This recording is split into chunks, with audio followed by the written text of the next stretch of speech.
Hello, everybody, and welcome back for the next session of this year's conference. So in the last 4 sessions, all the sessions today so far, we've really gone into a lot of detail on some of the key mid-band frequencies. And as I just mentioned, we're now going to be moving up the frequency ranges and switching focus to the millimeter wave frequencies.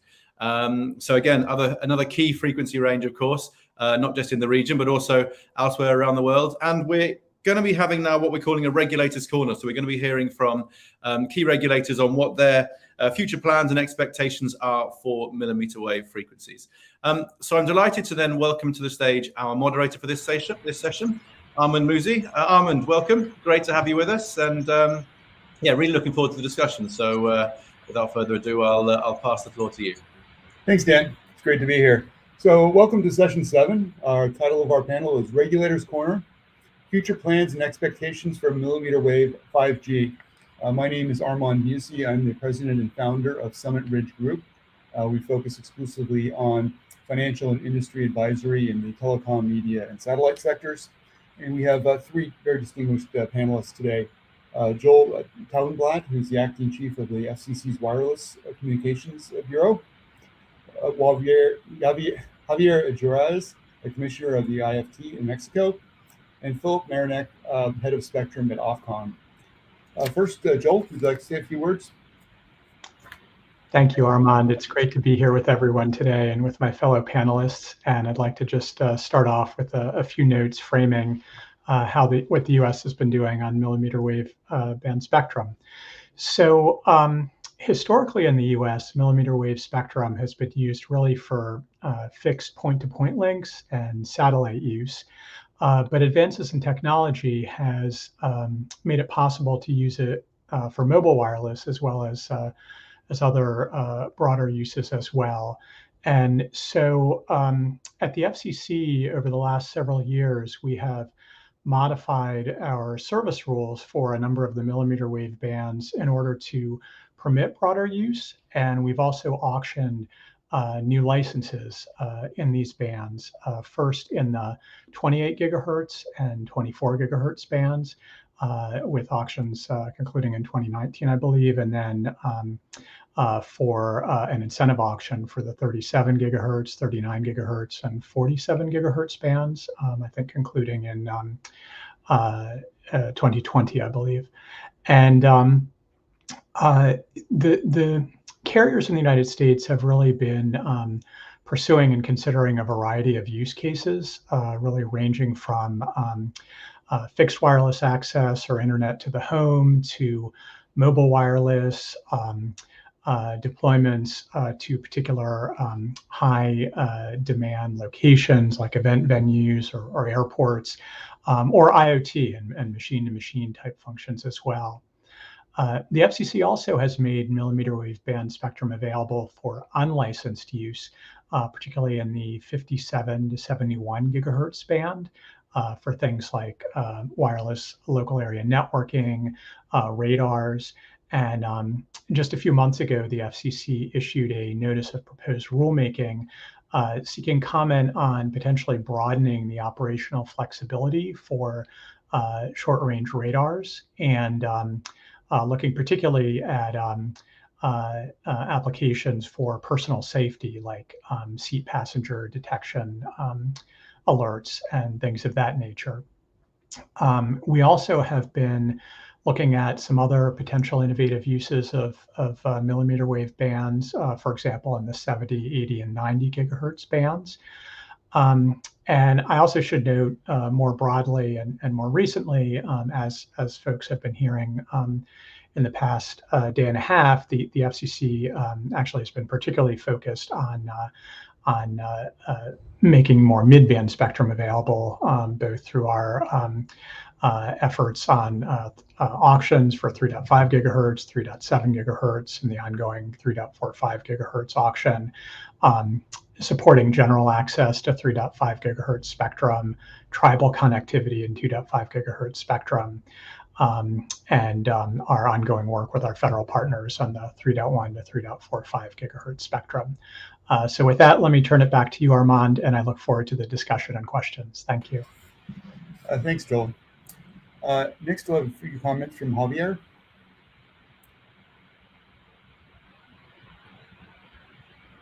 Thank you, Armand. Good afternoon, everyone. Thank you for the invitation. It is my pleasure to join this session on such important topics for the development of the telecom sector, and actually for the development of society, of course. One of the things we have learned in this pandemic is that connectivity is so important, an essential service. And of course, if we want to foster connectivity, we need spectrum. In these introductory remarks, I would like to speak about the spectrum management approach in Mexico. I mean, I will not be speaking about the specific bands, but about what's the, let me say, what set of principles we follow in Mexico regarding spectrum management. First, I would like to refer to the technological neutrality principle. This means that, in fact, we do not award spectrum licenses for one specific technology like 4G or 5G, but it is up to service providers to choose which technology they want to use to roll out the networks and to provide the services. This approach, Armand, is of paramount importance if we want to foster innovation, because at the end of the day, and this statement could be controversial, spectrum is not a natural resource, but a resource that depends on technical developments for its use. So let's allow technical development in all the frequency bands. It's important to highlight that even if we support and follow this technological neutrality principle, of course, we follow the discussions about new frequency bands all around the world, and of course, at the International Telecommunications Union, the ITU, because spectrum harmonization is so important in order to achieve economies of scale and to get more affordable services. As regulators, this is one of our main goals, that end users have access to affordable services and, of course, to bridge the digital divide. Actually, this is one of the main concerns we are addressing now. The spectrum in Mexico is, let me say, a little bit expensive if we compare ourselves with other countries. In fact, some service providers are giving back the spectrum here in Mexico. This is an important issue. Unfortunately, it doesn't depend on the regulator, but on the Mexican Congress. For us, it's also very important to manage the spectrum with this multi-stakeholder approach. What I mean is that we need to take into account all the points of view, vendors, service providers, academia, end users, and so on. For that, we have the Spectrum Technical Committee. This is an open forum. Everyone can be part of it, and they work in non-binding recommendation. But even if we are speaking about non-binding documents, we really take those inputs into account in the policy-making process. It's important to highlight that. We also carry on public consultations. Just a couple of weeks ago, we finished a public consultation about frequency bands for intelligent transport systems.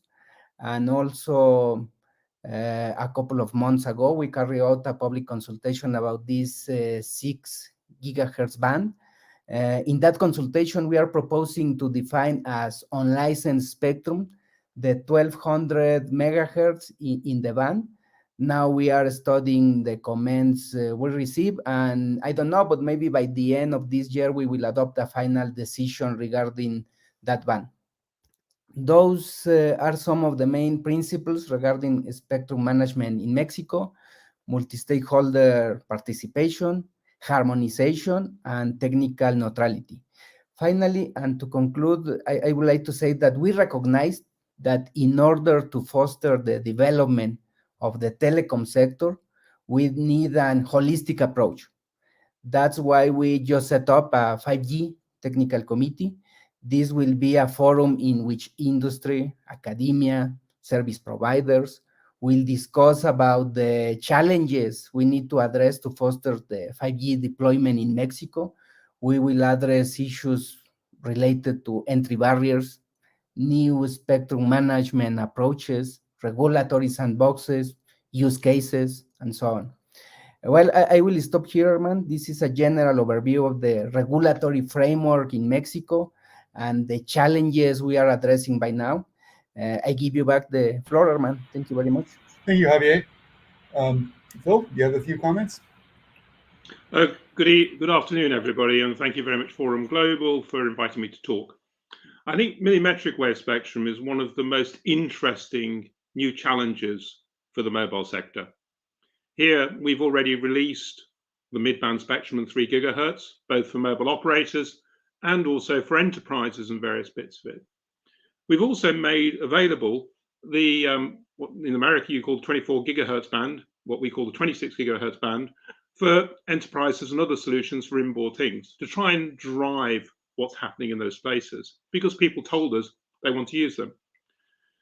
We've also released the bands at 60 to 70 gigahertz, both for license exempt use, but also for light licensed use at higher power. We've also released spectrum above 100 gigahertz as well, trying to drive and encourage innovation in doing it. We continue to look at the other 40 gigahertz band as well.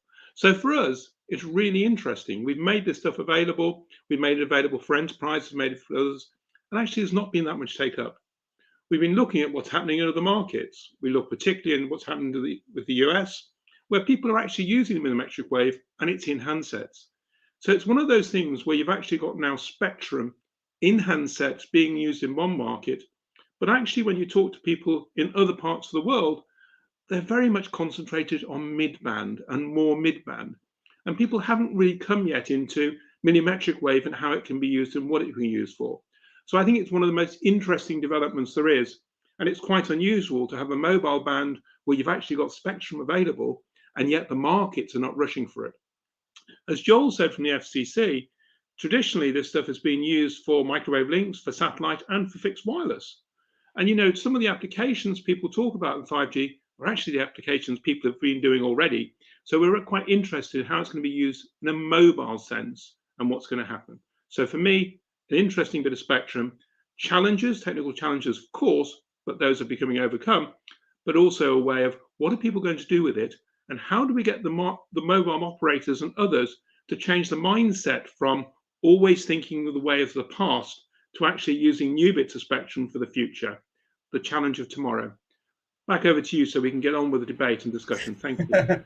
Thanks a lot, Phil. And let me just remind the audience that if you have any questions, feel free to enter them into the chat, and I will try my best to get to as many of them as possible.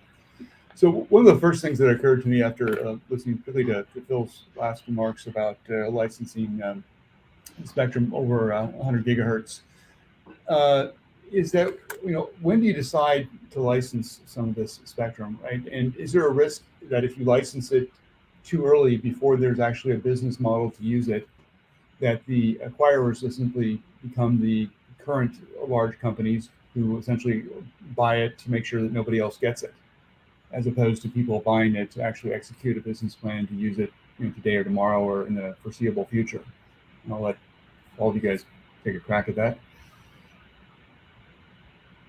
Shall I go first? Because Sure. I think one of the challenges is that you don't always have to license spectrum by auction. Auctions you use at a point of where you've got competitive demand for it. And so it's one of the tools in our arsenal of how we make spectrum available. And I think when you're looking at things, as you mentioned, above 100 gigahertz, actually, we've no idea what people are going to do with it. And one of the reasons you put it into the market is you put it into the market in ways that enable people to innovate and do different things. You don't put it in the market in a way that actually means that someone's got hold of it and nothing happens to it. So what we're trying to do is not only make spectrum available because there's demand for it immediately because people have got need, but actually, as Javier was saying, you need this thing to develop and drive innovation, develop and drive the way the markets go. So we've got to somehow get stuff into the places before you know what's happening with it, but enable the market to innovate and do things, not presuppose that the regulator always knows why exactly people need it and what they're going to do. Goodness, if we did, we'd all be immensely rich, wouldn't we? Yeah. Javier? Yes. Just a quick comment on that. I agree with Philippe. I think that our job as regulators is to make a spectrum available. And I think, Armand, that at the end of the day, if we carry on an auction or some other mechanism to allocate the spectrum, the market will speak by itself. I mean, the service providers will decide if they need the spectrum, if they have new business cases to use that spectrum. But I think our job as regulators is to make a spectrum available. That will be my reflection on that. Yeah, I would agree with what both Phil and Javier said. I think that in the U.S. We've had different models for millimeter wave bands. We've gone to an auction of exclusive use licenses for 24, 28, 37, 39, and 47 gigahertz. And I think there was demand in the U.S. at that point, and I think that that carriers have been, at least in the U.S., deploying on that spectrum. But I think in some of the higher frequency bands, we've had different models. I mean, we have unlicensed, as I mentioned, between 57 and 71, and I think we're looking at ways to spur various innovations, particularly as I mentioned with radar. 70, 80, 90 gigahertz bands, has been largely up until now sort of very narrow links, sort of pencil beams as we call it. But there are various folks who are looking at different possible use cases there as well. And then in the U.S. above 95 gigahertz, we've had made spectrum available for unlicensed, for experimental licenses, and so I agree with my colleagues that I think there are different points in time when different spectrum models are helpful. Okay, no, that makes sense. But it seems now that just as some of the business models for millimeter wave spectrum started to make sense and started to get rolled out, countries around the world started to auction off or otherwise roll out very large swaths of mid-band spectrum.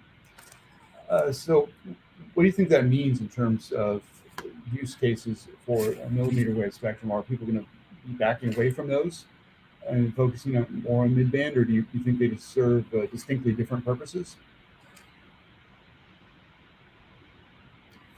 Joel? Yeah, I mean, that's a great question. And, I think in the United States, I think that millimeter wave band use will certainly continue to have a role and be a piece of carrier 5G deployments, at least for certain carriers. Maybe for others, it'll be more of a specialized use. But I agree that certainly in the US and around the world, the use of mid-band spectrum for 5G has become increasingly important. And, I think as folks, heard from the remarks of the FCC's acting chairwoman yesterday, there's really an intense focus at the FCC on mid-band spectrum as well right now. So in our case, we obviously made the mid-band spectrum available first. So we've made available the 3.4 to 3.8 gigahertz band for mobile operators, which we auctioned.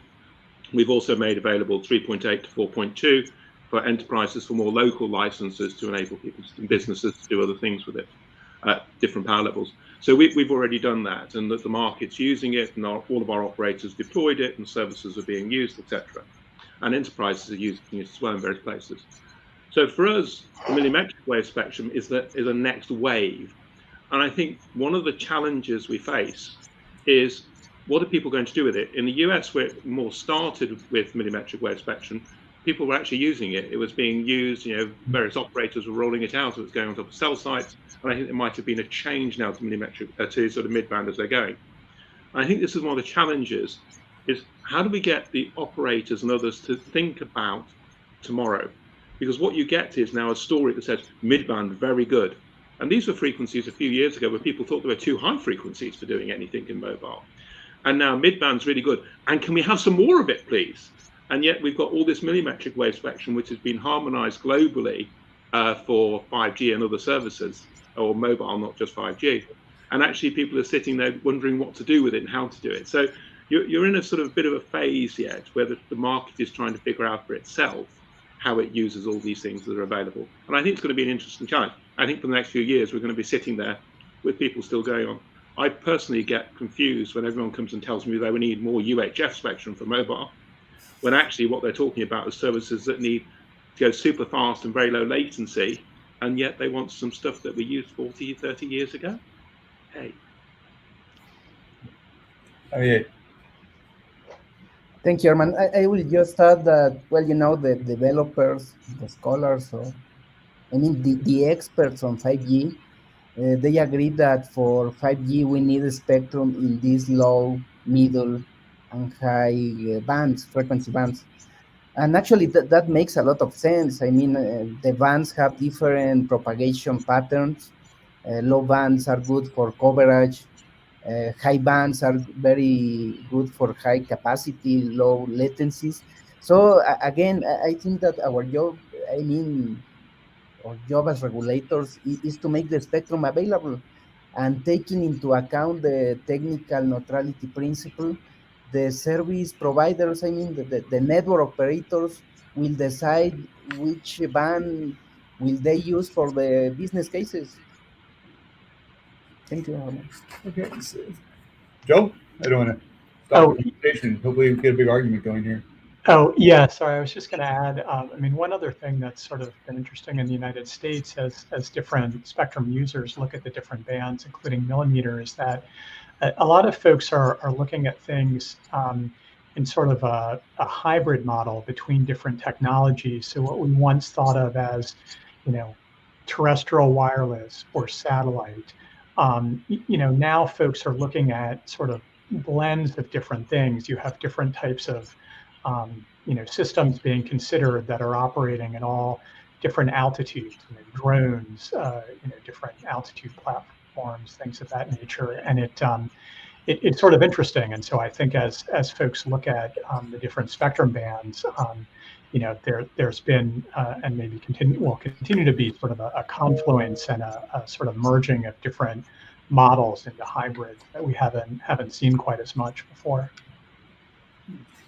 So, Phil, you've mentioned global harmonization, and Joel, you talked about some of the differences between the U.S.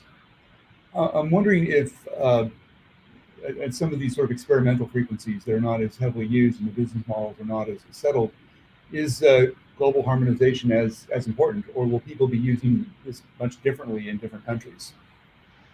I think one of the things that's really useful to do, harmonization is, I think, important in some places because it drives the ecosystem for equipment, and it gives people a bit more certainty about producing devices.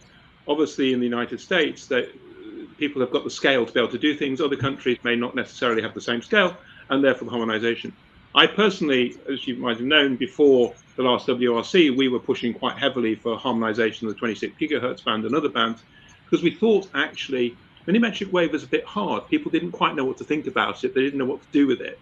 And so the more you can get people concentrating in the same place, the more the research can be there, the more the device ecosystem can be there and do it. And what we've managed to do is get a band which ranges from 24.25 up to 28.5 or whatever, 27.5. And it might be called something slightly different in places, but actually we're straddling most of the things people were doing, so it's in more or less the same place. I think in the 40 gigahertz band, it ranges from about 39 and a bit to about 43 and a bit, depending where you are in the world, but a bit of stuff at 37. And again, it enables people to concentrate stuff in a similar sort of place, and therefore you can get equipment that can sort of span this sort of thing. And by doing that, you actually mean the economies and scale and scope are appropriate. That means it can service almost everybody. Whereas if you're doing stuff that's unique for you, it becomes a slight challenge, and therefore the cost of it becomes higher. So harmonization, I think, is useful. And I think, as you recall from the last WRC and other things, we've got lots and lots of services that use these bits of spectrum, and actually lots and lots of bits of ways of which you want to try and get a set of rules that protect satellites, protects other things. So we're all talking the same language, and nobody's really fighting with each other as much as we can get away with it, to be honest. So then let the market broaden your question slightly. That is, I guess, for equipment prices and so forth to come down due to harmonization, it implies that people are doing sort of the same thing with the frequency around the world.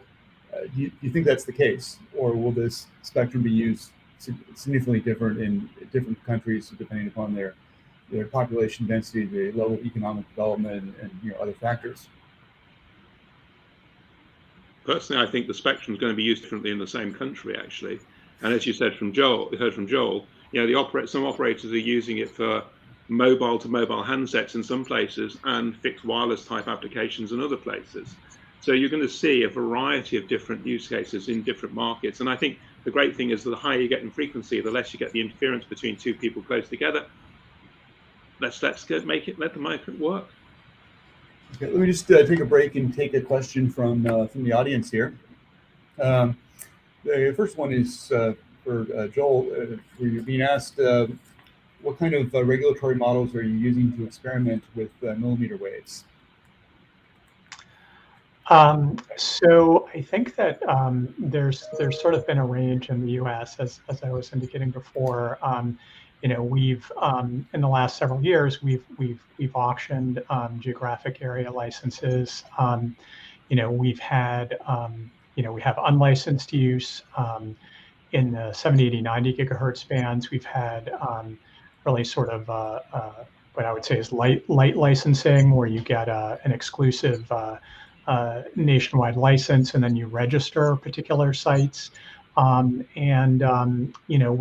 had in bands above 95 gigahertz, experimental use, actually some experimental use throughout all the bands as well. And one of the interesting things as you get higher up in the spectrum range is the point that Phil made that while the propagation characteristics of high band frequencies do not necessarily lend themselves to broad coverage advantages, those same characteristics may lend themselves to advantages in avoiding interference, and it can make different sharing models or even dynamic sharing possibilities as well.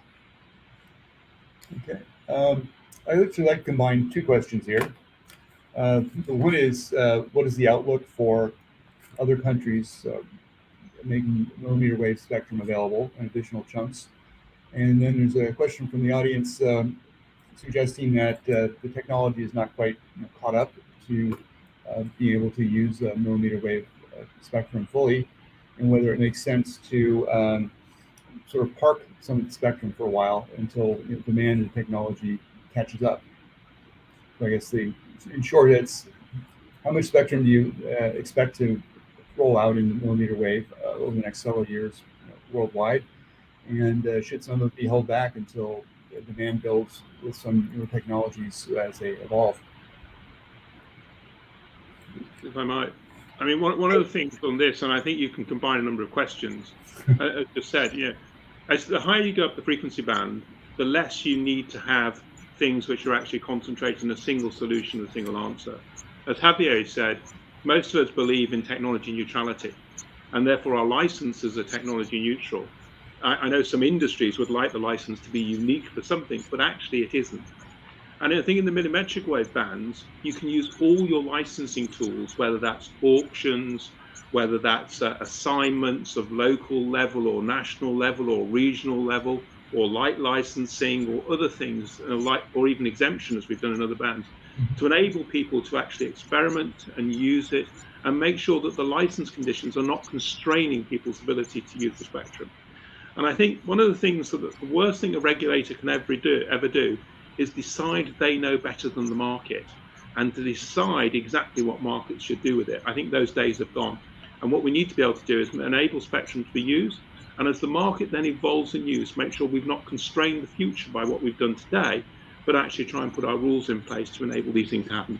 And I think by using all the tools that you've got in spectrum management, you can do it. I think the worst we can do is believe we know the right answer and believe there's a single solution and actually just go with that. And I think some of this we need to be able to use absolutely all the tools at our disposal to enable the market to develop. Okay. Yeah, just a quick comment about millimeter waves. In Mexico, we are following the international discussions regarding that. Actually, we have already identified as millimeter waves for mobile services or IMT services, 26 gigahertz, 37 to 40 gigahertz. But actually, and I want to say something about this holistic approach. I said previously, maybe one of the main concerns we have as regulator in Mexico is that the deployment of networks, I mean the license to roll out networks and to put in place base stations will be a big challenge when we speak about these millimeter waves. I mean, we need more base stations for that bands. So that will be one of the challenges we want to address in this 5G technical committee. Joel? Yeah, and just to pick up on a point that Javier was making, one of the things that we've seen in the U.S. as deployment on millimeter wave bands has started to pick up is that the sort of traditional infrastructure of the wireless business, very, very large macro towers with quite a bit of coverage, really is evolving. And you have a lot more small cells being used, antennas, being put on, street lights and rooftops and a lot of different places. And so it's, I think the diverse range of frequency use that there is now really has kind of driven some evolutions in the infrastructure that we see as well. So, speaking of diverse frequencies, as the wireless industry has grown in the last 5 or 10 years, it's needed more and more spectrum. And on one end is the low end has sort of squeezed the TV broadcasters a bit and taken over the 600 megahertz band. And on the higher end, it's taking part of the C band. And millimeter wave, of course, runs into the satellite K band around 28 gigahertz or so. How do you see that conflict being resolved? Is there opportunities with some of the technology that's evolving to share that spectrum, or are you going to be evaluating the priority, or who will be getting the priority access to it? No one wants to answer. No, I don't mind. Okay. I'm happy to go first of all. I think things will always evolve that way, and I don't think what we're doing today is any different than what's happened in the past. Most of the bits of spectrum we've allocated for something were used by somebody else. I don't think there's any bits of spectrum up to about 90 odd to 100 gigahertz that's actually free. So whatever you're doing, you've always got someone else in there. I think, as Joel was saying before, the more these technologies evolve, the more you can have sharing. And what we then need to go is get people into a mindset that sharing becomes more a norm, and get people into a mindset that what you're protecting is that a reasonableness of interference, not the worst case upon the worst case upon the worst case upon the worst case scenario. So you've got to try and get people to figure into a way of actually sharing and doing it. Just for you, here in the UK, we have not released the 600 megahertz band for TV. We're still, for mobile, we're still using it for TV, and we have national TV services that people still watch. So we're a slightly different category of those. Do you want to go next, Javier? Okay, thank you. Thank you. Well, we have different services allocated in the bands between 24 and 86 gigahertz. That includes mobile, fixed, satellite services, some of which are related to security. So we need to be cautious about and to be sure that there are not interferences. Of course, we will take into account the different use cases in the millimeter wave bands, but we also need to take into account the rights that the current users have regarding those bands. Because, yes, the technical issues are very important, but also the rule of law. Thank you. Yeah, I think that's absolutely right, and yeah, I would certainly echo those comments. And I think that the potential for sharing really, becomes quite robust as technology evolves. And I think, we've evolved through different models, exclusive use spectrum, We've looked at sort of priority use, for example, in the US, in the V-band, there's more terrestrial use, 37 to 40, and then, in a couple gigahertz above 40, it's more for satellite use. And so there's been sort of a, soft segmentation, if you will. But there are also, signs that there can be more dynamic sharing. This is an example from mid-band, not high band, but in the U.S., what we've done with the Citizens Broadband Radio Service at the 3.5 gigahertz band is allow the development of new commercial terrestrial operations while still protecting, very critical government incumbent operations that aren't necessarily static, and other non-governmental incumbents as well, and sort of done it through a mix of models where you have some of those licenses being exclusive use that were auctioned a couple of years ago, and others that are to go to auction for.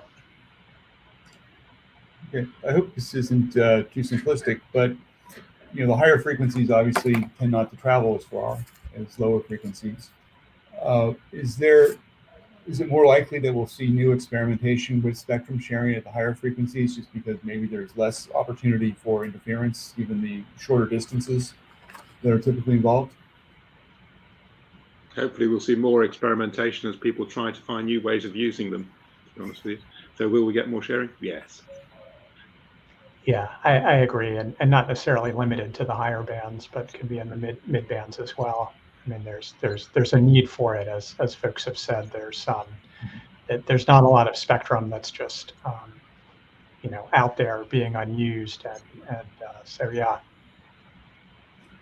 Okay, I think our last question here is a common one I hear very frequently from my colleagues who are not in the industry. But people ask me about health risks from 5G, and one of the questioners asked about health risks above 100 gigahertz, and whether there's concerns about those, and how you're allaying the public's anxiety about being microwave. Well, you mean the health risk regarding the frequencies? Armand, Yeah. I would say that, well, we are aware of these discussions, public discussion actually. But in Mexico, we are following let me say, the international recommendations. There is this international on non-ionizing radiation. It's ICNIRP. I think it's the name, something like that. And by now we have actually some technical regulation saying which are the allowed levels of radiation we could have in these kind of technologies. But we are following the discussions regarding that topic. And yes, we will, if we need to make any changes, of course we will do it. I hear you're following the recommendations, and I believe you. But there's people who are still very worried about this, and we run into that in rural America. In fact, several months ago, someone was clogging up the whole FCC's online comment system with statements about health risks to 5G. I don't really know where that sort of came from, but it seems that there is a big public concern about that. And how does the FCC, does it have a public outreach, or what's happening in the UK to make people more comfortable with these issues? Yeah, at the FCC, there has been some public outreach and engagement with consumer inquiries, and it's also a set of issues that that we're looking closely at, along with other federal government agencies like the FDA, and will continue to do so. Yeah, and for us, we've been working closely with the public health authorities as well, and doing outreach and providing information to people and providing factual information, because we're not the health authority. We're guided by what they say. But we've also introduced new regulations into our spectrum licenses to make sure that the people are now complying with the international regulations as well. So, like everyone else, you're trying to make sure that you're giving people the facts and information about what's happening, as opposed to sort of noise. Okay, fantastic. Well, unfortunately, though, we are out of time. Session's up, but I want to thank you guys for a wonderful discussion, some thought-provoking ideas, and encourage people to stay tuned for the rest of the conference. Thank you. Thank you all. Bye-bye. Thank you. Thank you, Armand, and thank you to Phil, to Joel, and to Javier as well. So Thanks, really man. do appreciate that. Excellent session, and yeah, interesting to hear those different perspectives from the 3 different countries on mmWave. So thank you all very much, and Armand, as I said, thank you for excellently moderating that as well. So Thank you, Dan. Thanks, guys. Have a nice evening. So we now have a short break. So we're going to have about a 20-minute or so break. And we're back here at 3:35 local time in DC for the final session of this year's conference. And we're going to be moving on to look a bit beyond, a bit to the future maybe, and looking at beyond 5G and the path towards 6G. So as I said, I think earlier on today, it was something that was raised by the acting chairwoman in her keynote speech at the start of the day. And we're delighted to have with us three speakers to focus on this in the last session, including Evelyn Remeli, obviously from the NTIA, who's going to be giving her perspective on that as well. So join us for that in about 20 minutes or so. We'll be back here on the main stage. And in the meantime, thank you again to Armand and to all of our panelists for that session. And as I said, we'll see you back here in about 20 minutes time for the last session of the day. Thanks very much.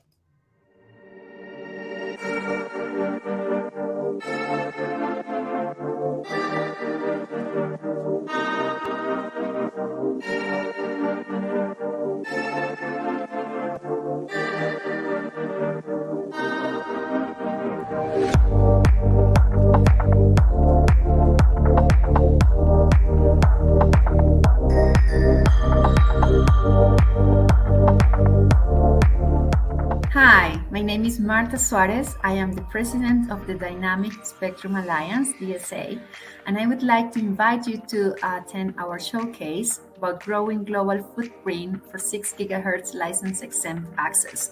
We are going to have a review about the last updates, and you can participate in the session and watch it on demand and expo area. We will hear about different industry members from the DSA. Will tell us about the global momentum, the ecosystem for 6 GHz band and license access, and also some updates about the AFC certification process, the automated frequency coordination. So don't hesitate. I'm sure you will have a lot of interesting information, and I hope to see you there. Thank you. Welcome. I'm Peter Linder from Ericsson. I'm heading up 5G marketing here in North America. I have a session for you about 5 different things that have changed your perspective that we all need to know about 5G, perhaps a little bit different from what you normally see. In order to access these ones, I would like to suggest that you head out to view the showcase in the on-demand and expo area. The on-demand and expo area is where you find the showcase. Thank you very much. Hi, this is Jennifer McCarthy, Vice President of Legal Advocacy for Federated Wireless. I'd like to thank the Global Forum team for their efforts in pulling the America Spectrum Conference together, and invite you to come check out the Federated Wireless Showcase at the On-Demand and Expo area on the website. We are going to be talking with Kurt Schabach, Federated Wireless's CTO, about the power of cloud computing and how it can be leveraged to improve spectrum management for regulators as well as operators in this era of shared spectrum and new opportunities for 5G deployments. Thank you so much and look forward to seeing you there. Hello, my name is Ari Fitzgerald. I am the practice leader of the Communications, Internet, and Media practice at Hogan Lovells. We have provided for you a video as part of the showcase that focuses on spectrum policy developments in the US and Latin America. I hope you enjoy the video. Hello, this is Tony DiToro with Link Global. We're inviting you to join our showcase session in the on-demand area. Come find out about our satellite constellation, how we're changing the world of connectivity by connecting everyone directly to the mobile phone already in their pocket. You can hear about our excited mobile operator partners and how they look at Link and our connectivity and built-in resiliency for the future.